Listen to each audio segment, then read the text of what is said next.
చాలా మంది అసలు సినిమా ఇండస్ట్రీలో ఉంటే పెళ్ళి అవ్వదు అంటూ ఉంటారు. అవును. పిల్లలు ఎవరు అంటారు.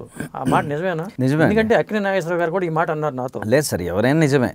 సినిమా ఫీల్డ్లో ఉంటే పిల్లనివ్వరు అనటానికి రీజన్ ఏంటంటే, ఏ ఫీల్డ్లో అయినా కూడా సెటిల్మెంట్ లేని వాడికి పిల్లనివ్వరండి. అంతే కదా సార్.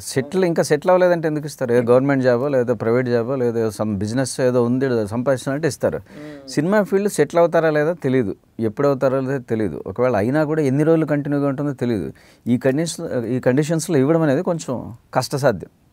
సినిమా ఫీల్డ్ అని కాదు, ఇప్పుడు చాలా ఉన్నాయి దాంట్లో. మరి పెళ్లి చేసుకోవాలంటే ఈ ఫీల్డ్ వదిలేయాలి కదా. పెళ్ళి అనేదే లైఫ్ కాదు కదా సార్. నేను వచ్చింది దీంట్లో ఏదో సాధిద్దామని. పెళ్ళి అనేది చేసుకుని సాధిద్దామంటే ఊళ్ళో ఉన్నాను కదా సార్.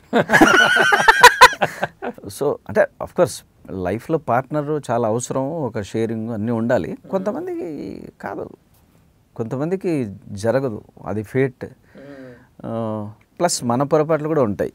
ఇప్పుడు 30 లోపు వరకు చేసుకోగలిగితే ఎవరైనా ఇచ్చి ఉండేవాళ్ళు. మనం సెటిల్ అవుదాము, నేను ఏదో సాధించాలి అని వెయిట్ చేస్తాం. తర్వాత ట్రై చేస్తే ఇంకా నువ్వు సాధించకపోతే ఇంకేం సాధిస్తావు అనే క్వశ్చన్ మార్కులు ఎవరు ఇవ్వకపోవచ్చు.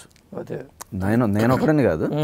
మరి ఇండస్ట్రీ అమ్మాయినే చేసుకోవచ్చు, ఇప్పుడు అట్లా చేసుకోవచ్చుగా. అలా కూడా ఇంట్రెస్ట్ చూపాలి కదండి. ఇప్పుడు మనకున్న అటువైపు నుంచి ఇంట్రెస్ట్ ఉండేవాళ్ళు ఉండాలి కదా. నాకు అలాంటి దాన్ని ఏమంటారు, దొరకలేదు. అదే తగలలేదని నోట్లో నుండి వస్తుంది కానీ దొరకలేదు. Fine, word is good.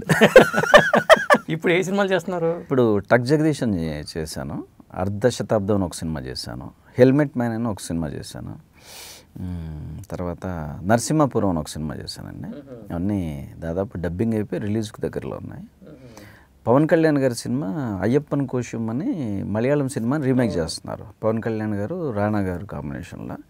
దాంట్లో ఒక చిన్న కానిస్టేబుల్ క్యారెక్టర్ చేస్తాను. ఫస్ట్ టైమా పవన్ కళ్యాణ్ గారి సినిమాలో చేయటం అనేది? మెగాస్టార్ ఫ్యామిలీతోనే ఫస్ట్ టైం.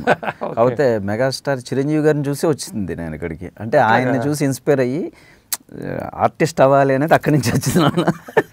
ఇంతవరకు మెగాస్టార్ గారి ఫ్యామిలీతో చేయలే, ఫస్ట్ టైం చేస్తున్నాను. దానికి మళ్ళీ త్రివిక్రమ్ గారికి థ్యాంక్స్ చెప్పాలి, ఎందుకంటే దీనికి రైటర్ ఆయనే సజెస్ట్ చేశారు అని విన్నా నేను. మరి ఇండస్ట్రీకి వచ్చి మీరు దాదాపు 20 ఏళ్ళు అయినట్టుంది. ఈ 20 ఏళ్లలో మెగాస్టార్ గారిని ఎప్పుడైనా కలవలేదా? డైరెక్ట్గా కలవలేదండి. అంటే చూసాను, దగ్గర నుండి చూసాను, ఏ సినిమా ఓపెనింగ్స్ అని అలా చూసాను తప్ప డైరెక్ట్గా. అంటే ఆయన మెగాస్టార్, మనం కలిసి అంత ఏదైనా సినిమా చేసి ఒక కొద్ది రోజులు ట్రావెల్ అయితే అప్పుడు. మీరు ఇండస్ట్రీకి వచ్చింది నటుడు అవ్వాలనే, హీరో అవ్వాలనే? ఎవరికైనా కూడా హీరో అవ్వాలని వస్తారు సార్. అంటే మనం ఎక్కడో ఉన్నప్పుడు నేను కదా హీరో అన్న ఫీలింగ్ ఉంటుందండి. కొడితే అది కొట్టాలి అంటే తెలియదు అసలు. ఇక్కడికి వచ్చాక ఏం జరుగుతుందో తెలియదు. రావడమే, ఊరు నుంచి దిగడం, సూట్ కేసు వేసుకుని హీరో అని వస్తాం. ఇక్కడికి వచ్చాక తెలుస్తుంది హీరోనా. అమ్మో, ఏదో ఒక మంచి ప్లేస్మెంట్ దొరికితే చాలు అన్న స్థితికి వచ్చేస్తారు ఎవరైనా కూడా.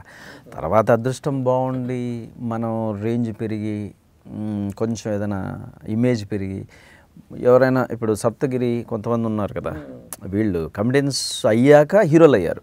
ఎందుకంటే వాళ్ళ పేరుని యూజ్ చేసుకోవడానికి కొంతమంది ప్రయత్నం చేసి ప్రొడ్యూసర్గా వాళ్ళని హీరోలుగా పెట్టి చేద్దామని అట్లేమైనా అయితే అవ్వచ్చేమో. నా గురించి కాదు, జనరల్ సినిమా ఇండస్ట్రీలో లక్ ఉండాలంటారు ఫస్ట్, టాలెంట్ కన్నా. అవునండి, నమ్ముతారా మీరు? డెఫినెట్గా అండి, డెఫినెట్గా. టాలెంట్ ఉన్న వాళ్ళు కోకొల్లలు ఉన్నారు సార్, ఎంతోమందిని చూస్తుంటాం. ఇప్పుడు జబర్దస్త్ ప్లాట్ఫామ్ మీద చేసే వాళ్ళందరూ అద్భుతమైన నటులు.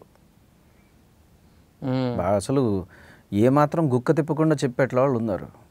కాకపోతే సినిమాల్లో రాణించడానికో, సినిమాల్లో హీరో అవటానికో, సినిమాల్లో విలన్ అవటానికో మీరు చెప్పినట్టు అదృష్టం ఉంటే తప్ప వర్కౌట్ అవ్వదు. ఇక్కడికి డబ్బు సంపాదించాలనే కోరికతో వస్తారా, తెర మీద కనపడాలన్న దీంట్లో వస్తారా? రెండు ఉన్నాయండి, డిపెండ్స్. తెర మీద కనపడాలన్న ఇంట్రెస్ట్ ఉంటే ఎక్కువ రోజులు ఇక్కడ ఉండి దానికోసమే కృషి చేసి డెఫినెట్గా ఏదో ఒక రోజు రీచ్ అవుతారు. అంటే గొప్పగా రీచ్ కాకపోయినా కూడా ఇప్పుడు నేనున్నాను సార్, నాకున్న స్థాయికి నేను చెప్పుకోదగ్గ సినిమాలు ఇప్పుడు చేశాను, అది నేను రీచ్ అయినట్టే. అంటే నేను ఇక్కడ జస్ట్ స్టార్టింగ్ స్టేజ్లో ఉన్నా, కాకపోతే నా వరకు నేను రీచ్ అయ్యానని అనుకుంటా. కానీ డబ్బు కోసం వచ్చిన వాళ్ళు, డబ్బు సంపాదించాలని వచ్చిన వాళ్ళు ఒక 5-6 ఏళ్ళు 2-3 ఏళ్ళు చూసి ఇక్కడ వర్కౌట్ అవుదని వెళ్ళిపోతారు. వెళ్ళిపోయి వేరే బిజినెస్లు చేసుకొని డబ్బులు సంపాదించుకుంటారు. ఓకే, ఓన్లీ వాళ్ళు అనుకున్న కోరిక తీర్చుకోవాలి నేను అని స్ట్రాంగ్గా వెళ్ళున్న వాళ్ళు మాత్రమే ఎక్కువ రోజులు జర్నీ చేసి ఏదో విధంగా కష్టపడి బయటకు వస్తారండి. లియో ఎంటర్టైన్మెంట్ ఈ ఛానల్ని ప్లీజ్ సబ్స్క్రైబ్ చేయండి, షేర్ చేయండి, లైక్ చేయండి. Please subscribe to Leo Entertainment. Please subscribe to Leo Entertainment YouTube channel. Subscribe Leo Entertainment channel. Leo Entertainment. Please subscribe this channel. Hi, నేను ఆనంద్ రంగానే. Please subscribe to Leo entertainment. ఇలాంటి interesting videos కోసం తప్పకుండా మా ఛానల్ని subscribe చేయండి.